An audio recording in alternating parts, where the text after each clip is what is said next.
Stock market क्या एक skill है या कोई भी कर सकता है इसको? मतलब उनसे कोई अच्छा नहीं कर सकता। आप पंजाब में किसी को भी देख लीजिए, हाँ इस स्टेट में तो वो नंबर वन। ये सट्टा नहीं है भाई। मतलब एक होता है ना कि आप एक गर्लफ्रेंड बना रहे हो जो कि हर 2 साल में बदल रही है, और एक आप वाइफ ले रहे हो। यूट्यूब पे बड़ी बड़ी मैंने गाड़ी ले ली है, मैंने ये कर लिया, मैंने वो कर लिया। कुछ नहीं है, वो व्यूज़ लेने के लिए लोग कर लेते हैं, मगर अल्टीमेटली आप उनके P&L देखोगे तो खाली हो रखे होते हैं।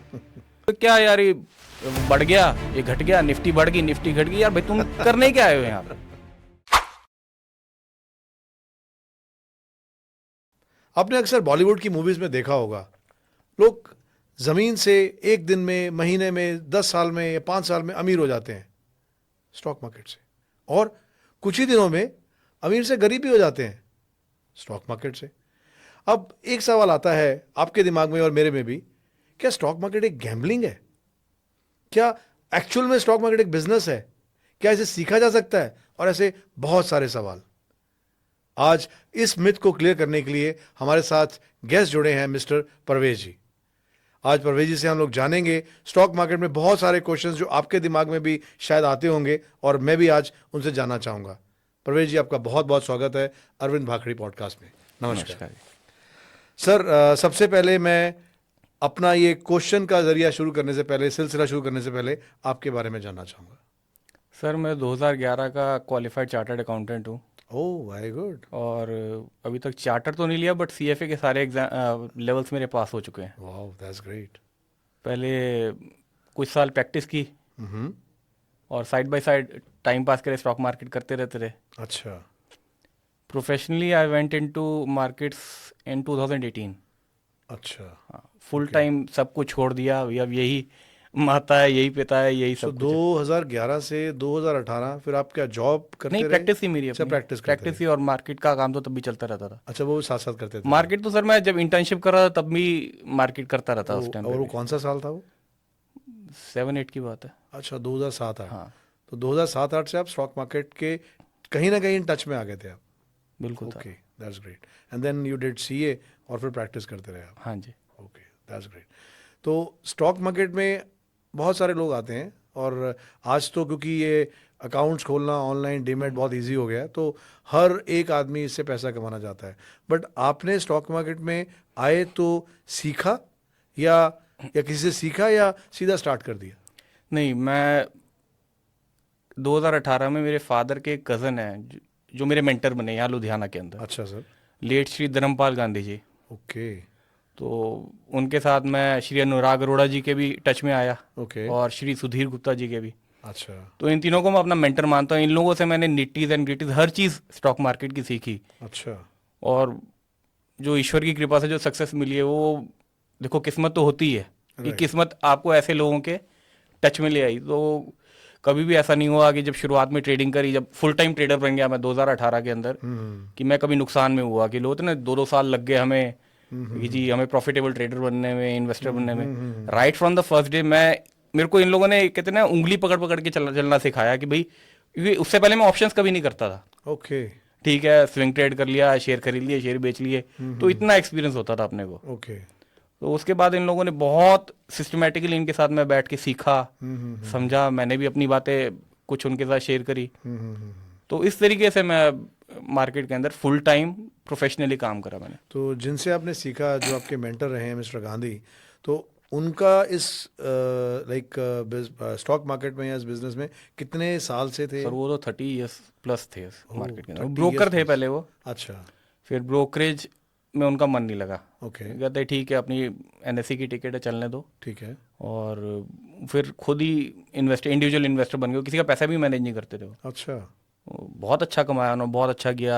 बॉन्ड्स में ट्रेडिंग करी, ओके। और आई थिंक मतलब पूरे पंजाब में उनसे ज़्यादा अच्छा फंडामेंटल एनालिसिस कोई नहीं कर सकता स्टॉक्स का। अच्छा मतलब उनसे कोई अच्छा नहीं कर सकता। आप पंजाब में किसी को भी देख लीजिए, हाँ इस स्टेट में तो वो नंबर 1 है। ओके। सो परवेज जी, मैं आपसे जानना चाहूँगा कि स्टॉक मार्केट क्या एक स्किल है या कोई भी कर सकता है इसको? सर कर हर बंदा सकता है, मगर उसके लिए पेशेंस चाहिए। आप ना मतलब मैं जितने लोगों को देखता हूँ, आप कभी कहीं यूट्यूब पे देख लो, कभी किसी फोरम पे देख लो, सट्टा मान के रखा है यार हर बंदे ने इसको। ये सट्टा नहीं है भाई। मतलब एक होता है ना कि आप एक गर्लफ्रेंड बना रहे हो जो कि हर 2 साल में बदल रही है, और एक आप वाइफ ले रहे हो हाँ जिसके साथ में पूरी लाइफ काटनी है। राइट। अगर तो माँ की तरह या वाइफ की तरह देखोगे तो आपको ये कमा के देगी, ओह नहीं तो आप सट्टे में तो कोई नहीं बचा यार, यहाँ पे कोई नहीं बचा। 2 साल कमा लोगे, 3 साल कमा लोगे, आओगे यूट्यूब पे बड़ी बड़ी मैंने गाड़ी ले ली, मैंने ये कर लिया, मैंने वो कर लिया, कुछ नहीं है। वो व्यूज लेने के लिए लोग कर लेते हैं, मगर अल्टीमेटली आप उनके P&L देखोगे तो खाली हो रखे होते हैं उनके। तो मिसलीडिंग है, मतलब इसके अंदर पेशेंस चाहिए, बहुत एनालिसिस चाहिए, और कई जगह बहुत कम एनालिसिस भी चाहिए। ओके हाँ मतलब कहते हैं ना, कई बार कुछ ना करना भी बहुत अच्छा है मार्केट के अंदर। मतलब इस टाइम पे मैं कुछ नहीं कर रहा हूँ, ओके मार्केट ऊपर जा रही है, नीचे जान दो। ओके मैं अगर 2-3 साल के लिए स्टॉक को ले रहा हूँ, या मेरे को लग रहा है कि यार 2-3 साल बाद इसका 2-3 साल के अंदर अच्छा पीरियड आने वाला या चल रहा है। कई बार क्या होता है, फंडामेंटल भी अच्छे चल रहे हैं मार्केट के, कंपनी में सब कुछ ठीक चल रहा है, राइट डिस्पाइट दैट उसको प्राइसिंग नहीं मिल रही है, वो मार्केट में सेंटीमेंट ठीक नहीं होता उस वक्त। तो आजकल तो खैर ऐसा नहीं है, अगर कोई अच्छा कर रही है तो उसको प्राइस मिल रहा है कंपनी को। जिसके भी आप देख लो लास्ट क्वार्टर के जिन भी कंपनीज के रिजल्ट अच्छे आए हैं, ऑलमोस्ट सब कंपनीज के प्राइसेस अच्छे बढ़े हुए हैं, घटे नहीं है। ओके तो उस तरीके से देखना चाहिए। अब ये सट्टा वट्टा करते रहो, इरिटेशन होती है, मैं फ्रैंकली बताऊं आपको। लोग देखो क्या यार, ये बढ़ गया, ये घट गया, निफ्टी बढ़ गई, निफ्टी घट गई, यार भाई तुम करने क्या आए हो यहाँ पे? ठीक आप है। क्या पर्सपेक्टिव क्या है आपका मार्केट को लेके? तो स्टॉक मार्केट में आप क्या कहोगे, like it is basically trading और इन्वेस्टिंग, क्या बेटर रहता है आपके हिसाब से? मैंने अपनी वेल्थ 75% तो इन्वेस्टिंग से बनाई है। ओके मतलब 6 साल में मल्टीप्लाई किया, मैं बोलूंगा नहीं कितना मल्टीप्लाई किया, हाँ मगर ठीक है। अच्छा खासा मल्टीप्लिकेशन हुआ मेरी वेल्थ का। प्रवेश जी, इन्वेस्टिंग और ट्रेडिंग में क्या फ़र्क है, और आपके हिसाब से, क्योंकि आपका इतना रिच एक्सपीरियंस है, किस में पैसा बनता है? सर बनता दोनों में है। आप ट्रेडिंग में भी चाहोगे 25-30% साल का निकाल सकते हो। 25-30%? हाँ निकल जाता है, अपनी कैपिटल पे निकल जाता है, विदाउट लीवरेजिंग। अच्छा हाँ बिना लीवरेज करे भी आपको इतना पैसा बन जाएगा। ओके बट आपको क्या पसंद है, आपको ये देखना है। ओके, क्या आपको सूट करता है या हाँ, किसमें क्या आपका सूट करता interest है आपको? अगर ट्रेडिंग करोगे, अब ट्रेडिंग के अंदर भी क्या जो मेरे को रिस्क दिखते हैं आने वाले टाइम में, हर टाइम तो कोई ना कोई रेगुलेटरी तलवार लटकी रहती है आपके सर पे। सही बात है। कभी कुछ है, कभी कुछ है। वो एक आप उसमें पूरा लाइफ करियर तो बना रहे हो, बट आपने एक्सपीरियंस इन्वेस्टिंग का लिया नहीं। आपने स्पेशल सिचुएशंस नहीं सीखी कि भी स्पेशल सिचुएशन में बहुत सारी आर्बिट्रेज होती है, ओके वो डिटेल स्टडी है, उसमें भी आपने वो नहीं करा, आपने और कुछ यहाँ बस दे दो ऑप्शन लिए बेचे, फ्यूचर लिए बेचे। इसमें इतने रेगुलेटरी चेंजेस आ रहे हैं, तो वो कहीं ना कहीं थोड़ा रिस्की रहता है। पैसे बन रहे हैं, मैं नहीं कहूँगा नहीं बनते, बट उसमें थोड़ा एक रेगुलेटरी बहुत वो रहता है। प्रवेश जी, जो मैं इसमें समझना चाहूँगा, स्टॉक मार्केट में इन्वेस्टमेंट में equity, option, and then you can say futures, derivatives, currency, basically ये सब चीज़ें अलग अलग हैं लॉन्ग टर्म इन्वेस्टमेंट के अलावा। तो मैं यहाँ पे एक्चुअली आपसे जो जानना चाहता हूँ कि जो इक्विटी में इन्वेस्टमेंट करते हैं और इक्विटी में इन्वेस्टमेंट करते ट्रेडिंग करते हैं, जैसे हम स्विंग भी कहते हैं, ठीक है। वो बेटर है या लॉन्ग टर्म इन्वेस्टमेंट बेटर है? ये डिपेंड करता है कि आप फुल टाइम प्रोफेशनल हैं ओके या आप कुछ और कर रहे हैं। आपने स्टॉक्स लिए, अपना लेके छोड़ दिए, वो खैर आप कर ही नहीं सकते। अगर आप फुल टाइम इस काम में नहीं है तो आपको पैसिव इन्वेस्टिंग की तरफ ही जाना पड़ेगा। म्यूचुअल फंड ले लो, ईटीएस वगैरह, इन सब चीज़ों की तरफ जाओ। ओके हाँ, तो फिर वही बात आती है सर कि आपका पर्सपेक्टिव क्या है। मेरे को अच्छा लगता है इन्वेस्ट करना, और मैं मतलब लोग मेरे को कई बार क्रिटिसाइज भी करते हैं, बट हर एक टाइम में 96% से 95% तक इन्वेस्टेड रहता हूँ मार्केट में। अच्छा चाहे कितने डाउन टर्न्स आए, कुछ हुआ, कोविड हुआ, मेरे 96-95% में इन्वेस्टेड था मार्केट में हर वक्त। ओके और आई मेड गुड मनी। मतलब मैं निकलना नहीं, मार्केट से कभी निकलना नहीं अपने को, ठीक है बैठे हैं। एक नेचर है, मेरे को फोमो लगता है कि मार्केट ना चली जाए, मेरे स्टॉक्स ना बढ़ जाए। एक मेरे नेचर। अब कई लोग वैसे निकल के भी कर लेते हैं कि भाई स्टॉक्स बेच लिए फिर एंट्री कर ली, जो कि है बहुत मुश्किल। मार्केट को टाइम करना किसी के बस का काम नहीं है। नहीं, बट अब एक चीज़ बताएं कि मान लीजिए किसी के पास 10 लाख का कैपिटल है। अब 10 लाख के कैपिटल में हमने 3 लाख रुपया के हिसाब से 4 स्टॉक ले लिए, या 2 लाख के हिसाब से 5 स्टॉक ले लिए। अब 5 स्टॉक ले लिए और अब हमने उसके लॉन्ग टर्म इन्वेस्टमेंट में डाल दिया, मतलब साल, 2 साल, 3 साल, जैसे अब आप बता रहे हैं। तो बाकी टाइम वो करेगा क्या और घर कैसे चलाएगा? नहीं सर, घर तो फिर आप 10 लाख की कैपिटल में घर थोड़ा चल जाएगा मार्केट के अंदर। तो आपको जॉब करनी पड़ेगी, साथ में इन्वेस्ट करो, वो भी म्यूचुअल फंड के थ्रू। कोई स्टॉक, हाँ, स्टॉक स्पेसिफिक जाने की भी जरूरत नहीं है। अगर आपका इतनी कैपिटल है ना, आप जाओ पैसिव इन्वेस्टिंग की तरफ और अपना कोई और जो रनिंग सोर्स ऑफ इनकम है कुछ और बनाओ, मार्केट को मत बनाओ। ओके। हाँ, ये तो मतलब जो आके बेच रहे हैं ना, लोगों रेवड़ियाँ बेच रहे हैं, आ जाओ जी इतनी कैपिटल में ये स्ट्रैटेजी चल जाएगी, वो स्ट्रैटेजी चल जाएगी। भाई साहब मेरे को एक बंदा बता दो आप जो बनाओ यहाँ से। तो फिर क्या करना आप चाहिए? एक बात का हिसाब लगा के देखो, 10 लाख का आपने 13 लाख कर लिया एक साल में, ठीक है। 30%, आप उसको 3-3%, 30-30% से हर साल बढ़ाते जाओ, कितनी कैपिटल हो जाएगी आपकी? तो फिर क्या करना चाहिए? बोलते रहो और कोई सोर्स ऑफ इनकम ढूंढो। 10 लाख है, आप पैसिव इन्वेस्टिंग में जाओ, इतना नहीं लाइफ के साथ रिस्क लेने की जरूरत है। रिस्क क्या, आप कमा ही नहीं पाओगे इतना कि आपका घर चल जाए। तो फिर वही कह रहा हूँ ना, देन कितने कैपिटल से शुरू किया जाए stock market? At least 50 lakh, 1 crore से कम तो काम नहीं बनना चाहिए। अच्छा। मैं जेनुअनली बता रहा हूँ, मगर घर चलाना है तरीके से, प्रॉपर इसी लाइन के अंदर आना है, या तो आप इतने स्किलफुल हो कि आप लोगों के पैसे मैनेज कर रहे हो, ओके। अब उसके भी बहुत सारे सिस्टम है, आप अनऑफिशियली करोगे तो कभी सेबी के हाथ आ गए तो उसने तो छोड़ना नहीं है आपको। तो काम गलत करो मत, सही तरीके से करोगे तो बहुत बड़ा स्किल चाहिए उस काम को करने के लिए, दूसरे का पैसा मैनेज करने के लिए भी, और बहुत स्किल सेट चाहिए, बहुत इंफ्रास्ट्रक्चर चाहिए आपको। तो और अगर आपको जी मैं 10 लाख में ये सब कुछ कर लूंगा, वो नहीं कर सकते आप। इससे अच्छा इसको पैसिव इन्वेस्टिंग में रखो और कोई और सोर्स ऑफ इनकम ढूंढो जिससे आपका घर चले। ये with the passage of time बढ़ता जाएगा आपका पैसा। ओके। 10 साल में आप अच्छे म्यूचुअल फंड की रिसर्च कर लो जो 25% 30% कैगर से आपका पैसा बढ़ा रहे हैं। और थोड़ा ये आपको करना पड़ेगा कि म्यूचुअल फंड कौन सा लेना है, उसमें थोड़ी आप रिसर्च कर लीजिए। ओके। मैंने आज तक कभी म्यूचुअल फंड में इन्वेस्ट किया ही नहीं है, तो मेरे को आप पूछोगे तो मैं इतना आपको नहीं बताऊंगा कैसे how to select a good mutual fund. नहीं, बट अभी आपने एक अच्छी चीज बताई कि 50 लाख से 1 करोड़ होना चाहिए, तो अपने को स्टॉक मार्केट में एंटर करना चाहिए। बिल्कुल सर। बट अगेन हम बात करें कि अगर मान लीजिए कि कोई आदमी जॉब कर रहा है और उसको 50 लाख अमाउंट बनाने में, साथ साथ में स्टॉक मार्केट सीखने में अगर उसको लग गए 15-20 साल, 15 से 18 साल, तो उसका मतलब उसको फिर ये ट्रैक पे नहीं जाना तो चाहिए। फिर जाओ ना किसी ब्रोकरेज फर्म के पास जॉब करो, सीखो काम को, पहले काम कैसे करना है वो आपको फ्री में सीखा जाएगा। वहाँ पे आप जॉब भी करेंगे, आपकी अर्निंग भी हो जाएगी, आप काम भी सीख लेंगे मार्केट का।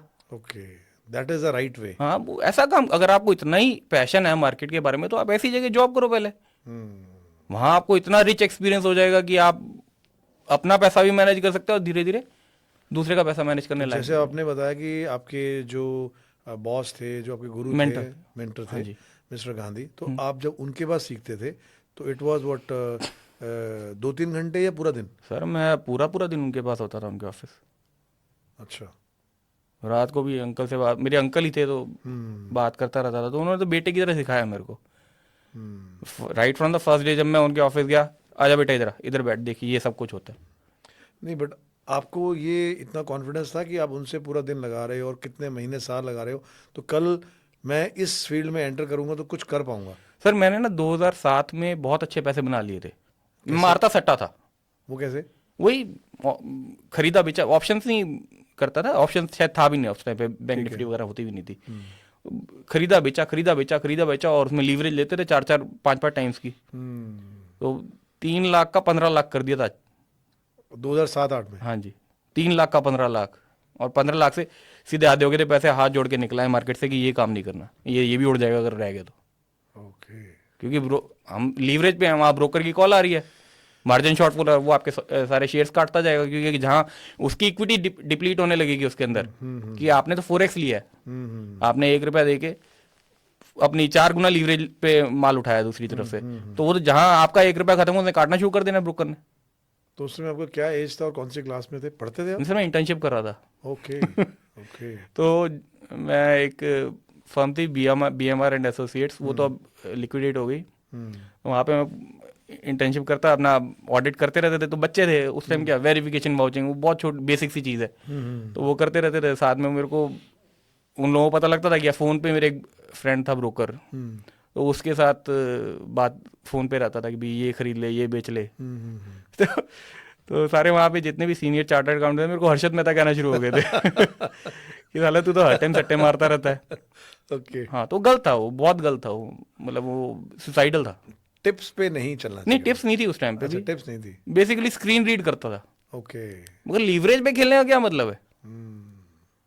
आज मेरे को डाउ जोन यहाँ से 2000 पॉइंट डिप कर जाए रात को, ठीक है, मैं नींद तो आएगी।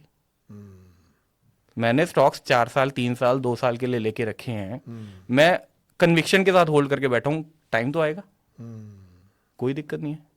ऐसे ऐसे स्टॉक्स हैं बैठे बैठे कुछ नहीं हुआ, 1 महीने में स्टॉक डबल हो गया, अच्छा, नहीं तो आप क्या कोई ऐसी स्ट्रैटेजी लेते हो जिसमें 200 मूविंग एवरेज को टच करेगा? मैंने आज तक, मेरे को आता ही नहीं टेक्निकल्स, तो टेक्निकल्स नहीं आता आता ही नहीं है। तो क्या तो बाय करते हो फिर कैसे डिसीजन लेते हो कि अब मैं बाय करूं? सर, सर टॉप पे नहीं है कंपनी सर, या बॉटम पे नहीं है? मेरे को इस बात के लिए भी क्रिटिसाइज करते हैं। अच्छा, वो कैसे? मेरे को अच्छा लगा, मैंने ले लिया। किधर भी स्टॉक मैं टाइम करने की कोशिश नहीं करता हूँ स्टॉक को। मैं ना आपको एक एग्जांपल देता हूँ। बहुत बड़े इन्वेस्टर हैं मार्केट के, विजय केडिया जी। हाँ हाँ, बहुत बड़े हैं, तो इंडिया के टॉप 10 में आते हैं। हाँ, तो उनको मैंने एक बार सुना, मैं तो कोरिलेट कर पा रहा हूँ अपने आप को कि मैं इनकी तरह, मेरा फोमो मेरे को ऐसे रहता है। वो कहते स्टॉक खरीद लिया, वो गिर जाए, मेरे को उसमें दिक्कत नहीं है। मैंने स्टॉक नहीं लिया, वो चढ़ गया, मेरे को उसमें दिक्कत है। ओके। तो मैं उस बोट में रहना चाहूंगा। अब वो बोट कब अपनी डेस्टिनेशन पे पहुंचेगी, I am not concern about it. हाँ, मेरे को फंडामेंटल चेंज लेगा, मैं बिल्कुल दिमाग नहीं लगाता हूँ उस टाइम पे, काट दो इसको, खत्म करो। नहीं, बट आप स्टॉक लेते हो तो आप लॉन्ग टर्म इन्वेस्टमेंट तो करते हो। हाँ। तो क्या आप दिन में नंबर ऑफ टाइम देखते हो? हाँ, वो तो नजर में रहता है सर। तो फिर वो देखते हो, रेड आता है जब, रेड वो कलर फर्क नहीं में पड़ता। 10 लाख रेड में दिख रहा है, 15 लाख दिख रहा है, दिखता है, ओके, उसको दिखता भी है, एंजॉय बिल्कुल करते हो आप? कोई फर्क नहीं पड़ता। मतलब कहते हैं ना, एक फ्रैक्शन भी अगर आपको कहूँ ना कि पेन का, मेरे को फील नहीं होता उसके अंदर, जान दो। हाँ, कहीं गलत स्टॉक में फंस गया हूँ, उसकी कोई न्यूज आ गई या कि कुछ गड़बड़ हो गई है इसके अंदर, इसके फंडामेंटल्स खराब हो गए, वहां फिर टेंशन होती है। अब तो पीछे एक स्टॉक था, वो नाम नहीं लूंगा, कैसीनोस चलाता है, अच्छा। तो ले रखा था मैंने। वो रातों रात कुछ आई इसके ऊपर अमेंडमेंट जीएसटी की, तो उसमें मेरे को टेंशन हो जाएगी। अब ये निकालना है, ये नहीं रखना, अब चाहे किसी भी रेट पे निकले, निकालो। नहीं, बट यहाँ पे फिर एक बहुत ही इंटरेस्टिंग क्वेश्चन बनता है कि आप स्टॉक्स को कभी भी तो लेते हो, फिर आप न्यूज़ को देखकर उसको एग्जिट कर जाते हो? नहीं, वो न्यूज ही ऐसी थी सर, अच्छा, फंडामेंटल चेंज था उस न्यूज की वजह से। बट वो इम्प्रूव भी तो हो सकता है लॉन्ग पैसे ऑफ टाइम में। सर वो होगा तब की तब, मार्केट थोड़ा छोड़ेगी उसको तब तक। वो इतना बड़ा फंडामेंटल चेंज आ रहा है एक स्टॉक के अंदर, वो क्या लगता है मार्केट हमारे लिए बैठी रहेगी उसको कि नहीं, जब आएगा फिर मैं उसको बेच, उसका फंडामेंटल चेंज है फिर मैं बेच दूंगा उसको, फिर नहीं रखता। अच्छा, बट ऐसे हर बार न्यूज़ देख के तो नहीं करते हो आप? मैं न्यूज़ देखता ही नहीं हूँ। आपको हैरानगी होगी, मेरे ट्रेडिंग रूम में न्यूज़ चलती ही नहीं है। अच्छा, मैं जो ऑप्शंस कर रहा होता हूँ दिन में, मेरे आगे न्यूज़ नहीं होती। बिना न्यूज़ के मोबाइल पे कुछ ऐसा नहीं मोबाइल देखना? रीड करते रहता हूँ। रीड करते रीडिंग मेरे को मेरे गुरु ने सिखाया था, बेटा ये काम रीडिंग का है। रीडिंग बुक्स और व्हाट? हाँ, बुक्स, कॉन कॉल्स, और बहुत सारे व्लॉग्स होते हैं, ब्लॉग्स पढ़ो, बहुत कुछ है। आप अगर रिसर्च करना चाहेंगे ना किसी स्टॉक पे, तो आपको इतना मटेरियल मिल जाएगा जिसकी कोई हद नहीं। मगर हर बंदे को शॉर्ट चाहिए, अभी बता दो मैं ले लूंगा, खत्म मामला। हाँ, वो टिप चाहिए। हाँ, अब एक एग्जांपल के तौर पे, मेरे अभी है, मेरे 3 मेंटर्स हैं, उनमें से एक बात हुई थी, एक मेंटर से मेरी, कि कोई सोलर पैनल बनाने वाली कंपनी है। सारी कंपनियां महंगी है। हाँ, ठीक है। वो हमने उसकी अर्निंग्स को देखा और सारा समझा कि एक्स्ट्रापोलेट किया, ये तो बहुत सस्ती मिल रही है, हमने वो ली। इस फॉल में भी वो कंपनी टूटी नहीं है, वो बढ़ रही है। अच्छा, तो बाय करते हो आप, स्टडी कंपनी को करते हो, हाँ। फंडामेंटल्स देखते हो, हाँ। लेकिन मार्केट साइज देखें, मार्केट साइज क्या है, इसकी अपॉर्चुनिटी साइज क्या है, कितनी डिमांड है इसके प्रोडक्ट की, कितना आगे जा रहे हैं। ओके। जैसे रिसाइकलिंग बिजनेस में बहुत सारी ऐसी कंपनीज हैं जो बहुत अच्छा, मतलब अभी काफी अच्छा परफॉर्म जैसे किया आजकल हम बोले तो थोड़ा सा ट्रेंड बनता जा रहा है ईवी का, हम्म, कि मोटर्स में पेट्रोल डीजल खत्म हो रहा है, जी, पेट्रोल आ रहा है, जी, पेट्रोल के बाद जी, ईवी आएगा, जी। तो that way you study that कि अब ईवी वाले स्टॉक्स लेना शुरू करना चाहिए, सर, इस तरह प्लान करते हो? ईवी वाले स्टॉक्स में ऑलरेडी तेजी बहुत आ चुकी है। आ चुकी है। काफी न्यूज बेस में ना काफी तेज हो चुके हैं। वो स्पेसिफिक आपको पढ़ना पड़ता है, कंपनी के बारे में पढ़ना पड़ता है, ये कंपनी क्या है, कितनी ग्रोथ। कई शेयर 100 पी पे ट्रेड कर रहे हैं, वो ऐसे ही ट्रेड कर रहे हैं, 100 पीई पे अच्छा, ट्रेड कर रहे PE पे हैं। ट्रेड हाँ, कर रहे हैं, उनकी इतनी हाई वैल्यूएशन है, कैसे ऐसे ही ट्रेड कर रहे हैं क्या? मार्केट कहीं ना कहीं समझ रही है कि इनकी ग्रोथ बहुत शानदार आने वाली है आगे, तो वो इतनी हाई पीई पे ट्रेड कर रहे हैं। ओके। सारे ऑपरेटेड स्टॉक्स नहीं होते। ओके। तो वो चीज़ है। तो आप देखो, हर कंपनी स्पेसिफिक देखो, खाली ईवी को देख के कि ईवी में है, आपने पैसा डाल दिया, फंस जाओगे। कई बार 200 पी पे शेयर होते हैं, फंस गए ना तो पता नहीं कितने साल तक आप निकल नहीं पाओगे स्टॉक में से। अब लॉन्ग टर्म इन्वेस्टमेंट करते हो तो नेचुरली स्टॉप लॉस का तो कोई मैटर ही नहीं आता, कोई कुछ stop नहीं, loss। फंडामेंटल चेंज तो कटेगा नहीं तो शेयर नहीं कटेगा। बट आज आपने एक स्टॉक देखा, आपको खूब स्टडी करने के बाद दिल किया आज मैंने कोई स्टॉक लेना है बिकॉज मुझे स्टडी कहती है। तो अगर आपने वो स्टॉक को लेना है 5 लाख रुपए या 10 लाख लगाने वट जो भी आपका माइंड में है, तो आप वन शॉट में लगाते हो या 5 लाख लगा के फिर वेट करते हो फिर 7 लाख? कुछ नहीं सर, वो बिल्कुल कहते हैं ना, मतलब ब्रेनलेस हो जाता हूँ। चीज़ पसंद आ गई किसी भी प्राइस पे लो, पसंद आनी चाहिए, बट पसंद इसलिए भी आती है क्योंकि उसका प्राइस ज़्यादा नहीं होता है। तो फिर आपका वो KDS वाला जो सिस्टम बिल्कुल सही बैठा। हाँ, मतलब ये नहीं है कि पसंद आ गई तो कोई भी हाई वैल्यूएशन पे ले लो, वो नहीं, मगर पसंद भी तभी आएगी जब उसकी वैल्यू ठीक होगी। तो अंडर वैल्यूड की स्टडी करते हो? ऑब्वियसली सर, उसके बिना कैसे ले लेंगे स्टॉक को? तो अंडर वैल्यूड कैसे स्टडी करते हो, मतलब कि कोई पर्टिकुलर ऐप से या कैसे? नहीं, ऐप नहीं, बहुत सारे क्राइटेरिया मेरे हैं, मैंने खुद ने अपनी पूरी चेकलिस्ट बना रखी है। अच्छा। उस चेकलिस्ट को देखता हूँ और उसमें एडिशन करता रहता हूँ कि भाई ये चीज़ और ऐड होनी चाहिए। आप कॉन कॉल्स पढ़ो, बहुत मतलब जब आप मैनेजमेंट की बातें समझोगे, सुनोगे, फिर उनका ट्रैक रिकॉर्ड देखो, कोई भी कंपनी को स्टडी करो, कम से कम उसकी मैं पिछली 10 से 12 कॉन कॉल्स पढ़ता हूँ एक बार। अच्छा। तो वो पिछले 6 मतलब हर क्वार्टर में आती है। हाँ, हर क्वार्टर में आती है। तो मान लो 3 साल का आपने डेटा देख लिया, वो क्या क्या बोल रही है उनको कोरिलेट करो। मैनेजमेंट ने क्या बोला, फिर अगर मैनेजमेंट उसको अचीव कर पाई, वेल एंड गुड है।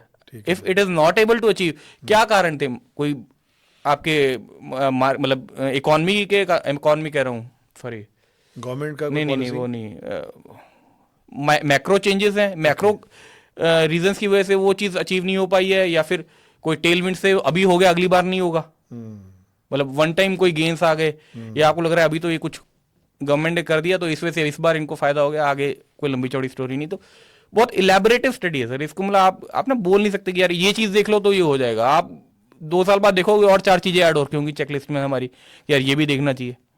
तो इवॉल्व करना पड़ेगा अपने आप को, इवॉल्व करते रहो, सीखते रहो।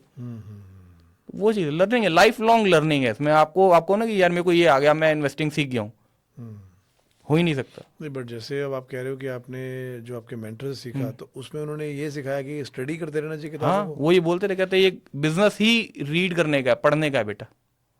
अच्छा, पढ़ेंगे तो अर्न करेंगे। कहते अगर पढ़ोगे तो कंपनी अच्छी निकाल पाओगे, नहीं तो फंस जाओगे, फिर बैठे रहो, रेट पता नहीं कब आएगा, चलते रहोगे उस काम का।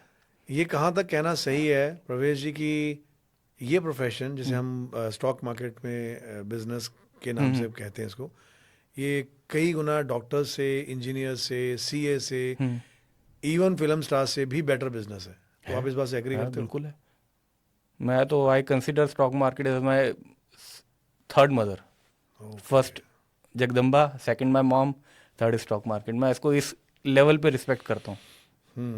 तो आप को पैशन होना चाहिए। आप वॉल्टिलिटी से अगर आपको प्रॉब्लम नहीं होती है और आपको मज़ा आता है, इंटरेस्ट, मज़ा आ रहा है यार, आज कोई नई चीज़ पढ़ी, कोई नई चीज़ समझी, तो इससे अच्छा प्रोफेशन कोई नहीं है सर।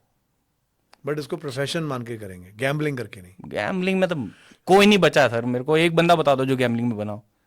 तो अभी आपने एक चीज़ बोली जो आपसे थोड़ी देर पहले बात करते करते कि you do 75% long term investment. नहीं, मैंने कहा मेरी वेल्थ जो क्रिएट हुई है that is 70%, 75% because of investment. नहीं, बट फिर आपने कहा कि मैं ऑप्शंस भी करता हाँ, हूँ। करता हूँ। तो ऑप्शंस तो टोटल रिस्क है, वो तो गैम्बलिंग नहीं है। गैम्बलिंग नहीं है सर, वो भी गैम्बलिंग नहीं है। आपको सारे रिस्क को मैनेज करके चलना हो। मैं ऑप्शन सेलर हूँ, मेरा कुछ काम नहीं है अपने रिस्क को मैनेज करने के अलावा ऑप्शन सेलिंग में।